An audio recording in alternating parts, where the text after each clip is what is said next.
thoughtful ideas and suggestions for guests and topics. Great events, programs, and factors. All the factors are listed.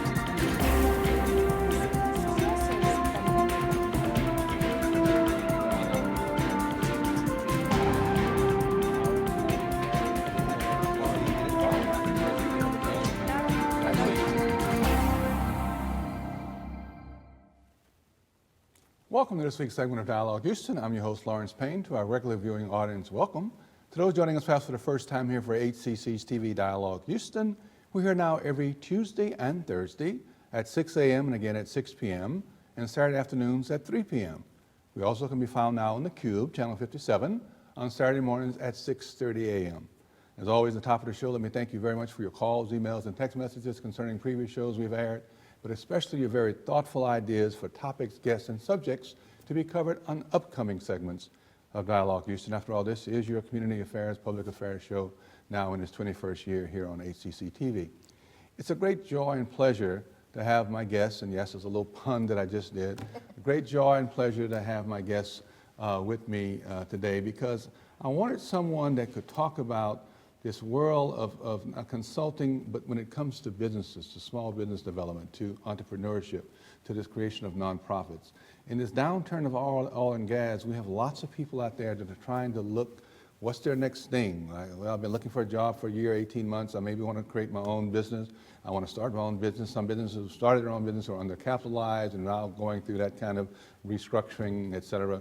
I wanted someone who I knew could help and talk about this, who's very effective in working with her clients and customers in this perspective.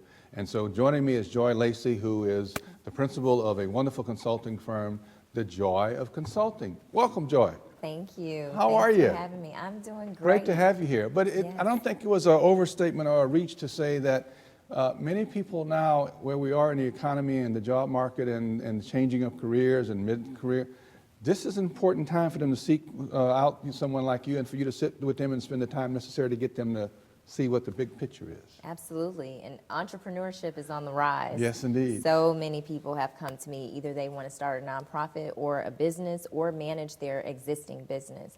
And so this is a perfect time to do it because there are so many resources out Right. there for entrepreneurs. And I help them run the business because it's easy to start one, but it's not easy to run. And the devil's in the one. details, right? Oh yeah, absolutely. And a lot of people, they want to make money fast, but they don't want to take the right steps to make money. You have to launch a business the right way. You have to execute specific steps. You know, I have people that come to me and they say, well, I just want to start making money. I can take payments on PayPal. I'm like, okay, do you have a DBA? Right. Do you have an LLC? Do you have your tax ID number? And just simple things like that, because you do not want any money that you're making for your Right. business to Right. be tied to your personal Social Security number. Right. Because when that tax bill comes, it is not They're coming going to after be you, pretty. right? Exactly. Right. So there are a lot of different things that I tell people, but a lot of people are in such a rush. But there are steps to take, Right. and some people feel like, well, why should I pay you to do it? Well, So to be done right, that's what it boils exactly. down to. So it can be done right. I mean, you can Google different resources, Right. but some people need to actually be walked through the process. And sometimes it's helpful. Right, even in the business plan and writing a business plan, and there's help to do that. But you really Right. need someone to take a business plan and scrub it, to really Exactly. go through it detail by detail. Right. And a lot of people don't want to take that time to do it right. No, they don't. And it shows. And even when you go into the startup of an entrepreneur, and even though you may have great financials, personal financials that allow you to get the business loan, Right. many people go into it with an unrealistic expectation because they start off undercapitalized. Exactly. And if you start off undercapitalized, you're almost doomed for failure from the beginning. Right. People don't have that foresight. It's just like if you're working a job, living paycheck to paycheck. Some people run their businesses like that. And in the event of an unforeseen emergency or circumstance, and you don't have that money, that emergency fund, Right. you have to have an emergency fund for a business Right. too. I've seen businesses close because they are undercapitalized. Funds have been mismanaged. They don't know where their money is going. Right. And it's a disaster. And they always say you have to have at least, 6 months in reserve? Yes, Minimum? and it's the same for Minimum? business, Yeah. right? Minimum of 6 months? Exactly. And the idea that many people get into business, entrepreneur, small business, I'm going to be actually you pay yourself last. And I know Right. many people who've been successful didn't get a paycheck, didn't draw any money from the organization for the first 2-3 years. Absolutely. That's absolutely. But you got to be ready correct. for that. You got to expect Right. that. Exactly. You have now families and people, employees depending on you for their Right. livelihood. So this Exactly. idea of I pay myself first, no, in actuality, you end up usually paying yourself last if you're lucky. You pay- Exactly. And the thing too is because some people want to expediently execute their business, some of them quit their jobs, and that's not always the best idea, especially if you do not have support Right. to back you. Right. You don't have the financial support, you don't have moral support. You have to be strategic. Yes. A lot of entrepreneurs will tell you, don't quit your day job. Oh, at least for the first few years. Exactly. So I definitely try to give people, or not try, but I give people the tools that they need to execute their businesses or nonprofits the right way. Let's talk about it in three buckets right quick, because Okay. I think it'll help us on that. What is the key number one or two things for someone starting a business? I'm gonna start with that. With someone actually starting from scratch, a new entrepreneur, small, what's the 1, 2, or 3 key things you need to consider? I would say, one, figure out how much it's going to cost you. Is this The true cost, the real right, cost. the true cost. Is this a business that has minimal startup costs? Is it a business where you have to have $150,000 in startup costs? Like if you're doing retail, for example.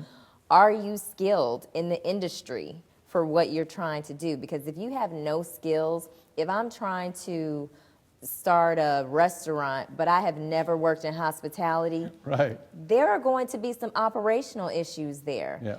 And third, figure out what it is you want to do.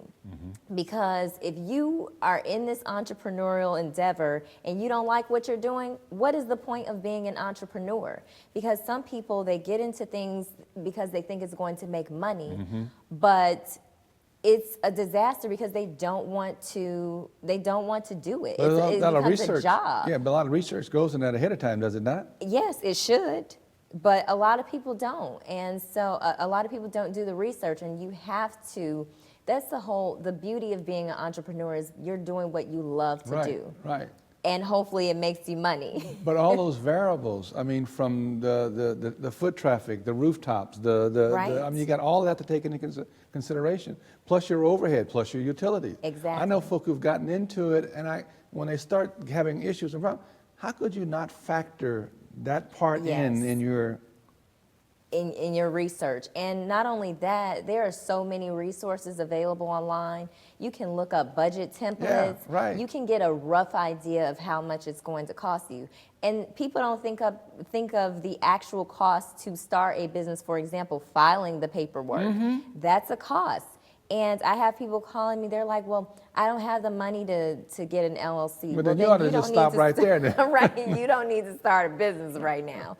When you get the money, Okay. then that's when you can So go that's ahead. the startup Right. and the entrepreneur. What about somebody Yes. kind of in the mid, they've been struggling, they're in kind of a mid-crisis, should I continue, should I retool, restructure? Right. What are the steps there to look at? One, I recommend that people do a cost-benefit analysis. Okay. Because is this business costing you more than your or are you spending more than you're Right. actually receiving in Right. revenue? Because if it is, then you have to restructure your if business. Your receivables are Right. more than yours. Right. You have to restructure your business model Right. because if the profit margins are really low, that means you're either charging too low or either you're spending too much, and that's a problem. So looking at your business model, also looking at your staff, because do you have who you need on your team? Do you have people, one, that believe in what you're doing, Right. have the skills for what you're doing? And so that's a problem, because sometimes people say, well, I'm going to hire someone with all these skills, but then they don't want to be there. Right, right. Skills versus value. Okay. That's very high on the list, because you can hire for value and teach skills later. That's true. But skills and value, if the person doesn't want to be there, you're going to have high turnover. Also, looking at the operations, if you're not budgeting correctly, if you're spending too much time in one area something else Right, is going to right. suffer. So if you're not marketing your business, there are a number of different things. If you're not managing your time well, there are a number of different things to And we're in look a at. very competitive market. Yes. I don't care what business you're in. Houston we have so many. Yes. Some would say too many. Right. But it's a very competitive. So you have to really be on top of your A game. You can't be, Exactly. the B and C's don't make it. No, they do not. And it gets frustrating. It gets very frustrating. And then when they get frustrated, really nothing happens then because they feel stuck. I know so many Exactly. people feel stuck right now. Exactly. And you have to decide how you're going to stand out. You have to think of creative ways of how you're going to make yourself stand out. Because as a consultant, there are a million consultants out there. How is Joy of Consulting Right. going to start Right. out or stand out? Right. And so I tell people, for me, my passion and level of commitment to elevating somebody's Right. company, that enables me to give them a more personalized experience. Well, we're out of time, but information how to reach Joy is on our screen. Now you know why I wanted Joy on, to be able to talk about this. So do contact her. I mean, in a myriad of issues and areas, she can help you. You've heard some of them just in this little time we've had together here. But I think it's worth a conversation in the broader context too, not only about the issues and problems that you maybe have currently, but Joy is good at helping you look at the big picture, looking at the future, and looking at the environment in which you're going to be performing or doing and delivering your services or your business or your goods or your products, because that's the important piece of it. And I think sometimes we're so close to it, we can't see the bigger picture. So you need always a third-party person, it seems to me, to help you. Exactly. Thank you, Joy. We're going to Thank follow you. you and the Joy of Consulting. We're also going to get you involved in some of the things we're doing. Yes. So it's going to be kind of an ongoing thing here. We're going to take a small pause and break. When we come back, we're going to be looking at some issues here with HCC and how we understand some of the things we're doing from a different perspective. That's really a teaser, and I left it broad on purpose because I really want you to come back and hear the next story and the next piece, and we'll be right back.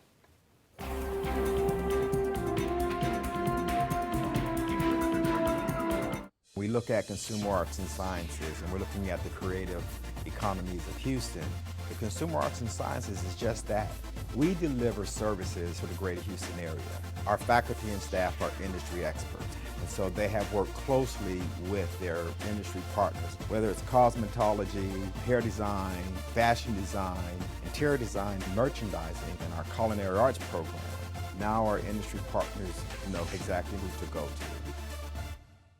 In Texas, 1 in 4 children take care of themselves after school. In Houston, over half of our students are considered economically disadvantaged, and just as many are identified as at risk of dropping out. Gang membership has risen nearly 30%, and 63% of juvenile violence occurs in the after-school hours of 3 to 6 p.m. It's clear the need for after-school opportunities has never been greater. It's 4 p.m. Do you know where your children are? If you have a passion for anything, whether it is running a law firm, a hospital, a college, manufacturing aircraft parts, or composing music, whatever it is, and you want to do that as your livelihood, you will have to know something about business. The Business Center of Excellence is made up of 8 major programs of study. Each of these programs provides you with the knowledge, skills, and abilities needed in the workplace. Come join us. We are open for business. I'm only 17, but I know about investing. Believe in something, buy shares in it, watch it grow. So, what if you could invest in the future? The future of kids, like a stock. Not the kind of stock that's about making money, but a stock for social change. A whole new kind of investment called Better Futures. When you invest, it helps kids go to college. I could be one of the first college graduates from my family, the first philanthropist from my neighborhood. And if I'm the first, then maybe there's a second and a third. Believe in us, invest in us, watch us grow. My name is Sydney, and I'm your dividend.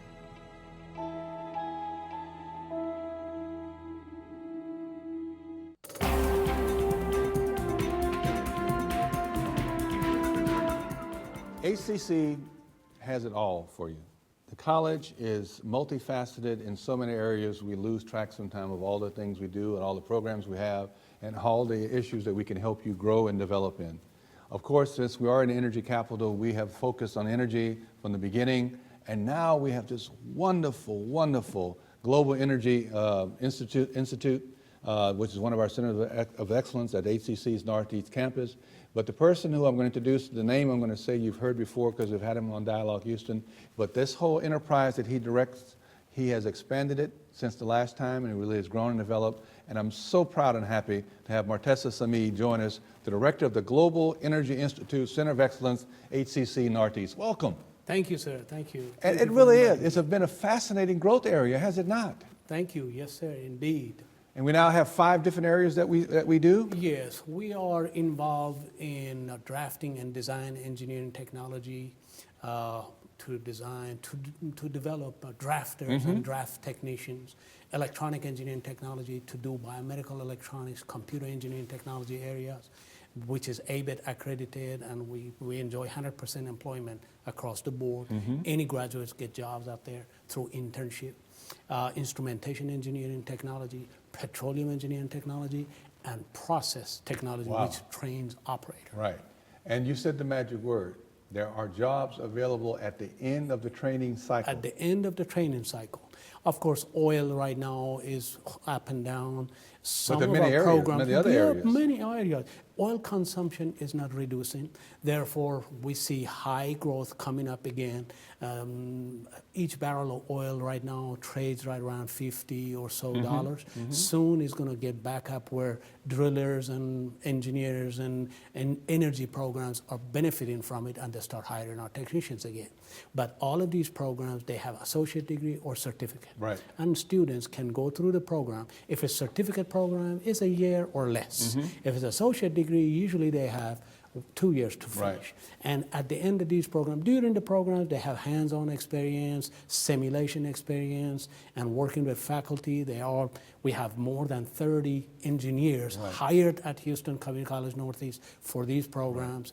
And basically, they go hands-on, simulation, and at the end, they put it all together through a co-op, internship, or final project, or some sort. And there, they find a job, they land a job. And because you're working directly with the industries, and Yes. you're preparing the people they need with the specs they need of the particular job performance, Yes. they come ready prepared because you already built into the system what the employer needs going into it. Exactly.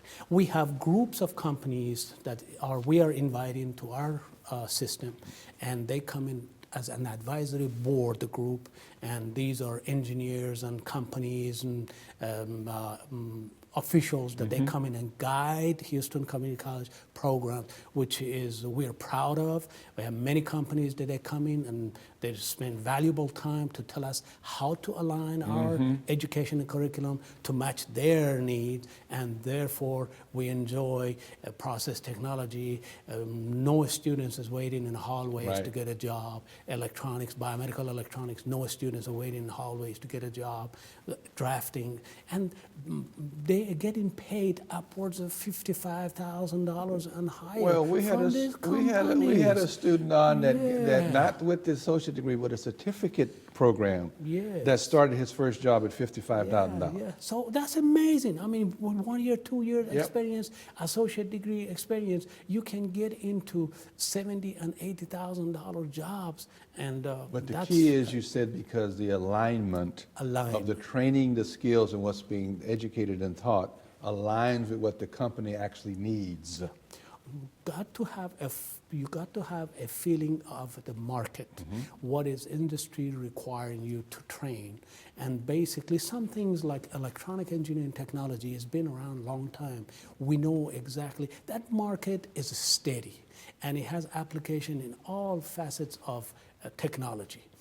Being an energy program, being a business, being air conditioning business, hospitals, oil field, plant, operators, they have that kind of jobs requirements. So we are blessed to have these programs in here, and we are enjoying 100% employment on some of the programs. And as you listed all the skills and all the jobs and all the categories and all the professions, people don't realize that's a lot in there. I mean, you covered a lot of areas in the broad context, but in the sub-listing of under the broad context, there are many, many jobs and opportunities and skill sets and career paths in those jobs. Yes. In drafting, engineering, technology, you could go enter in any industry that uses manufacturing, for example. How to build a table, or how to build something, you have to draw it, has to be drawn, exact dimension, how to build it. So they can go to architecture side of it, they can go mechanical drafting, they can go to computer drafting, AutoCAD, this and that, the other. And so jobs are available in these areas. Somewhat is market driven, depends on the market in Houston area, but in majority of times they could find jobs anywhere. Petroleum is a wide range of programs that they include in there. In the petroleum field, you're going to need geology. You're going to need mechanical engineering technology. You're going to need draftsmen. You're going to need electronic technicians. You're going to need process technicians. You're going to need instrument technicians, because some of the surface facilities that we have in petroleum, once we drill the hole in the ground, then you start testing and drilling and fluid testing. And once it goes into production, oil comes out, and it's not a clean oil that you would have in your hand and put in your car. It's going to be mixed with salt and all the dirt, all the impurities. It. So on surface, the tanks facility separation system, they need all kinds of technician, transportation, pipeline. So it's a wide area of industrial application. And all available here at ACC, the whole plethora of the industry needs. That's the beauty of it. And I think when we've talked to students involved in different aspects, they started off thinking they wanted to do this, but as they got exposed to other possibilities, they changed because it fit more of who they were and what they wanted to do. Exactly. That's the beauty of it also. That's it. So you can tell that, they call it, pipeline technology, or the midpoint of oil business. That's where production meets the tankers, meets the pipeline to go to the refineries. Once it's at refineries, then you have process technician, operators, and chemical engineers working on it. So as a trainer of the process technology, we help them with that, and students are able to get jobs in plants all over Houston. And I think that's important, as you said, and when I talked to you before, because you present to them the whole plethora, the big picture, the connection, whether you want to work upstream or downstream in the industry, here are the jobs that you have to do, but you have to see how all that connects and relates to each other. Yes, do you not? Yes. And so we train them. We give them a course. And usually what we do in Center of Excellence now, in Global Energy Center of Excellence, we put engineers with maximum years of experience, field experience, right in the beginning classes. That way the students get to know an engineer that has years of experience right in front of them. They help them make decisions, program, and set up the curriculum and continue. And also at the end, we put the most experienced faculty at the end, and then they are in between. You teach them, and everybody knows how to follow and graduate from the program, hopefully get a job. And we had a student once, this was a few years ago, who through we didn't call it woodwork shop, but that's what it is. When you mentioned about building and measuring and building particularly with wood, they got so good at it and got so excited about it, even though there was a job offered to him on the other end, he left and started his own company. Yes. The entrepreneur, I was talking with Lacy earlier, the consultant, he learned a skill set. He said, well, I can do this, and I can do this for myself. So he started a small business, entrepreneur, which has really grown now to be a master craftsman in building customized furniture. But he learned the skill here. To top that off, our students, sometimes they want to better themselves in a education or entrepreneurship. They can transfer these courses or go to higher education like University of Houston, UT, some of the other engineering schools. Credits are all transferable. We have these articulation agreements already in place. So if there is engineering technology four-year college, like TSU, like Prairie View A&M, like University of Houston College of Technology, our ABET accredited programs, students are transferring programs there, transferring credits there, no question asked, Right, because we right. are ABET accredited. And so does other programs. We have close to more than a dozen schools that they have agreement, articulation in place with Houston Community College that any of our associate degrees in the United States, Right. they take it and they transfer it and they go to a 4-year and continue on. So what do you see in the time we have? What's the vision? What's the future? Where do you see this heading? Because it just seems to be growing exponentially because the need is there, the matching of the industry and the need is there. But a lot of people in this area have to start, let's talk about the pipeline. The caliber of students we need focusing on science and math in our schools, particularly in our high schools, has not been there. It's becoming better now. People are getting the focus. But we need to really get young people realizing that if you want this type of career at this point in your life, at HCC, you have to start taking the courses that you need to take when you're in high school. High school, yes. So we are dealing with all the area high school that we service in the Northeast section and all over Houston, all of our programs. There, we have applications that high schools students receive dual credit Right. while they're in high school. They get dual credit, and hopefully by the end of the time they are graduating, they either are ready to take a associate degree while in high school, graduating, Right. or have enough credit to transfer to HCC and continue And on. some do. With the dual Oh, credit they do. program, Oh, they're yeah. ahead of the ball game So before they we even have get here. had a few graduates from Fair High School in petroleum engineering technology. We had some in process technology and many in electronic engineering technology certificate program. And they are getting associate degree while they're graduating out of college. And I think they used to call it Hills program. Now it's dual that's credit. right. It's dual, yes, right, Now right. it's dual credit. And so as we go forward, it's only left to the imagination of how it will grow and develop in the years to come. Yes, sir. But because we've taken the time at HCC to really develop the Global Energy Institute and to have it really housed at our Center of Excellence, we have the capacity to expand as we need to do so. Yes, sir. And Yes, that's sir. great. It's a concentration of many engineers coming together to develop these programs, and transformation helped us finalize it. As you can tell, he didn't have any passion for this stuff. He doesn't love it. I've always loved his passion. He Thank is very committed to this. It is really great to have Morsi Sami on again to talk about this. Find him. The information was on your screen. You know where to get him. You know where to contact him, both his email and phone number. Seek him out. I tell you, he really wants to work with you on this going forward. Thank you again for being with us. Thank this you for afternoon. having me. Thank you. All right. We're going to have to get out of here, and we're going to look forward to you joining us as we go forward. We have a great show planned for you next week, another interesting aspect of what's happening here in Houston. But until then, as always, we want you to make sure that you take care of each other, look out for each other, care for each other, support, nurture, undergird, and give each other what they need. In the old days when we all had teachers, it was called unconditional love. It's no different today. And until then, as always, peace, power, and love.